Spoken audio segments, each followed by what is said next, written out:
सब्जियों के दाम बढ़ गए, महंगाई कर दी, दालों के दाम तो आसमान छू लिए। देश में केवल महंगाई महंगाई और महंगाई। कांग्रेस इसी तरह महंगाई का रोना रो रही है। किसके लिए? जनता के लिए? बिल्कुल नहीं, ये रोना खुद के लिए रोया जा रहा है और मोहरा भाजपा को बनाया जा रहा है। चलिए, महंगाई की बात छिड़ गई है तो विस्तार से इस पर चर्चा कर लेते हैं। नमस्कार, मैं हिमांशी, स्वागत है आपका द पैम्फलेट में। दरअसल बात कुछ यूं है कि कांग्रेस पार्टी आजकल विकास काल और विनाश काल के पोस्टर्स छाप रही है और जमकर महंगाई के मुद्दे पर बात कर रही है और भाजपा सरकार को बार बार घेर रही है।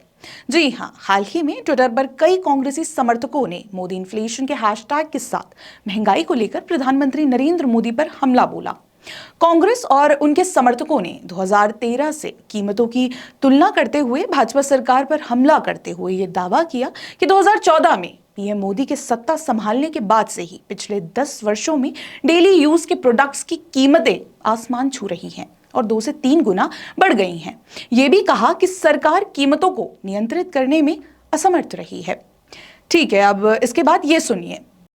Tomatoes are being sold for 140 to 150 rupees a kg. Green chilies for 400 rupees a kg. Ginger for 400 rupees a kg. Garlic equally high. ये अपने दोस्तों के यहाँ, मित्रों के यहाँ, परिवार वालों के यहाँ मिठाई मत लेके जाइएगा।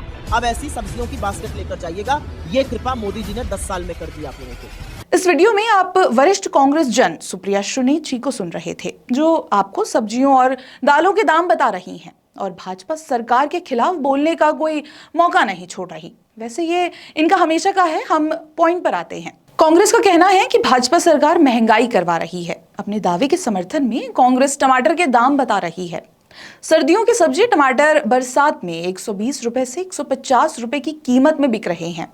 अब इसमें क्या आश्चर्य? जो मौसमी सब्जियां होती हैं वो लिमिटेड सप्लाई के कारण और मॉनसून के दौरान जल्द खराब होने के कारण इन महीनों में हर साल बढ़ती है और कुछ दिनों के ही अंतराल पर कीमतें सामान्य स्तर पर भी आ जाती हैं। हालांकि विपक्षी दलों ने इस समय का उपयोग सरकार पर हमला करने के लिए किया और कहा कि सरकार इन्फ्लेशन को नियंत्रित करने में विफल रही। लेकिन वर्ल्ड बैंक का डेटा तो कुछ और ही बता रहा है। जी हां, वर्ल्ड बैंक के इस डेटा को देखा जाए तो 2014 में भाजपा सरकार के सत्ता में आने से पहले कांग्रेस शासन के दौरान महंगाई का दर अधिक था। ये किसी से छिपा नहीं कि पिछले 22 वर्षों में भारत में महंगाई की दर क्या रही है। अभी 2 महीने पहले ही पी चिदम्बरम ने यूपीए शासन के दौरान बढ़ी हुई महंगाई का ठिकरा स्वर्गीय प्रणब मुखर्जी पर फोड़ लिया था। अब हमारी ये रिपोर्ट देखिए और पीछे जाएं तो हम महंगाई के आंकड़े 1990 के दशक से देख सकते हैं, जो साफ बता रहे हैं कि 1991 से 1995 तक के आंकड़ों के अनुसार जब कांग्रेस सत्ता में थी तब इन्फ्लेशन 13.90 से 10.20% के बीच रहा, जिसके बाद 1996 में जनता दल सत्ता में आई और महंगाई दर में थोड़ी गिरावट आई। 1996 में इन्फ्लेशन दर 8.98% था, जबकि 1997 में ये 7.16% था। अब इसके बाद मार्च 1998 में अटल बिहारी वाजपेयी के नेतृत्व वाली एनडीए सरकार आई।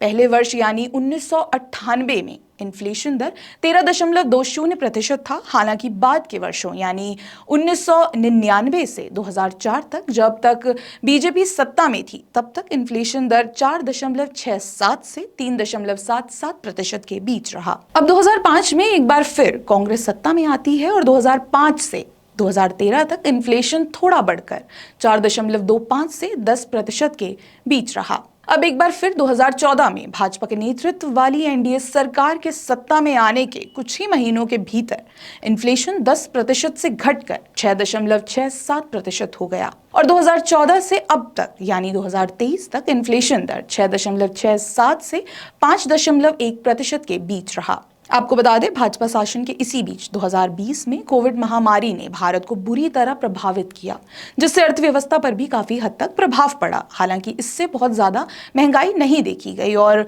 स्थिति सामान्य रही। वहीं आरबीआई के अनुमान के अनुसार 2023 में यानी इसी वर्ष इन्फ्लेशन 5.1% रहेगा। तो देखा आपने, वर्ल्ड बैंक के डेटा के अनुसार ये पता चलता है कि भाजपा के नेतृत्व वाली एनडीए सरकार के समय इन्फ्लेशन ज्यादातर प्रतिवर्ष 5% से नीचे ही रहा है। इसके साथ ही ये भी नजर आया कि कांग्रेस के शासनकाल के दौरान महंगाई सबसे ऊंचे स्तर पर थी। तो जिस तरह से कांग्रेसी महंगाई और अन्य चीजों को लेकर खुद को विकास काल की सरकार कहा करते थे, उस हिसाब से तो इन्हें विनाश काल की सरकार होना चाहिए था। आपके इस पर क्या है विचार, हमें कमेंट बॉक्स पर लिखकर अवश्य बताएं। तब तक के लिए देखते रहिए द पैम्फलेट। धन्यवाद।